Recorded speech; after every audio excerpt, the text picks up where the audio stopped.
you get your expectations. It's even out in middle school, some people are already thinking about, oh, prom, it's this thing, it's this big event.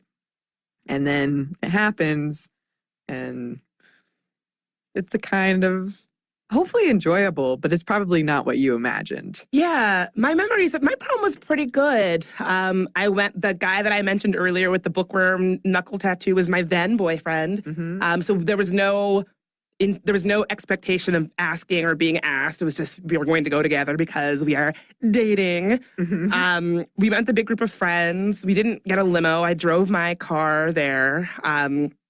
The music actually was really good. They played, I'm dating myself, but you know how there's like a song that you think of as like your prom song? Yeah. Ours was One More Time by Daft Punk, which became a very like, even to this day, that song has showed up in my life a lot. And I remember having a moment of this this is like a wholesome, as I'm remembering this now, I'm thinking of my prom as like I'm remembering it in a very wholesome way, which was just all my friends out on a dance floor, dancing to One More Time by Daft Punk, and just feeling really happy and sort of, I also went to a really small all-girls school, so there was not, I think that kind of was part of it, that like, you could go to prom even if you didn't have a date. Like it wasn't, I guess my school really took a lot of the stress out of it. There was none of the stress of promposal, none of the stress of I have to have a date. Yeah.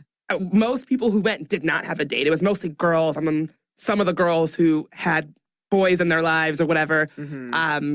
I think if I was in school now, I would feel it would be way too much pressure. The way that we deal with prom these days, being expected to have a promposal and all of that would be way too much. And I think this is a different conversation, but I think that social media, and I talk about social media so much on this show, but I think it's because it's warped things in our life in ways that we maybe don't even see. There are so many things in a young person's life that before the ubiquity of social media were one way, and now they're another. Yeah. Somebody made a great point on Twitter, how, particularly for Black women, there's this thing now when you graduate high school or college, you have to sort of take this kind of very specifically posed graduation picture of you in your cap and gown, where like you also where you look sexy, but you're graduating, and and then you post it on Twitter with like, your stats. I was raised by a single mom, and now I'm graduating, and it's very good in a kind of way. It's very celebratory, but it's like we have made the milestones in our life, we have attached them with so much expectation because of social media that you have to do it a certain kind of way. Like if you just graduate high school and you're awkward and you squeaked through, thank God. If you're like me, you don't have if you don't have an experience that's worthy of bragging on social media, you're like doing it wrong. And I think prom is the same kind of thing where my kind of understated but enjoyable prom is like a thing of the past. Now it's if somebody didn't show up at your house with a dozen roses and then like take a picture that goes viral on the local news, you've like done it wrong. And I'm so glad I'm not a young person today. Yeah. I learned very quickly, and yes, this is a sidebar, and then we will return to the history of prom.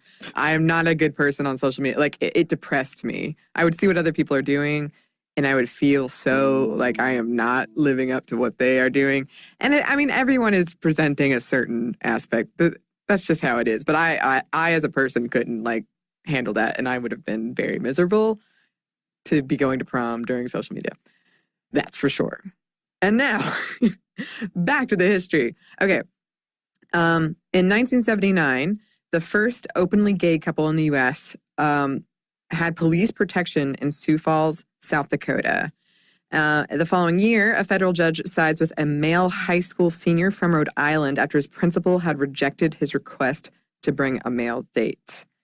And then we move into the 80s, which could be called the decade of prom when it comes to Hollywood. You got Pretty in Pink, Back to the Future, Footloose, Valley Girl.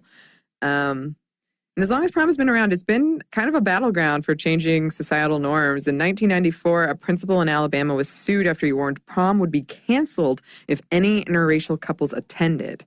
And to this day, some schools still have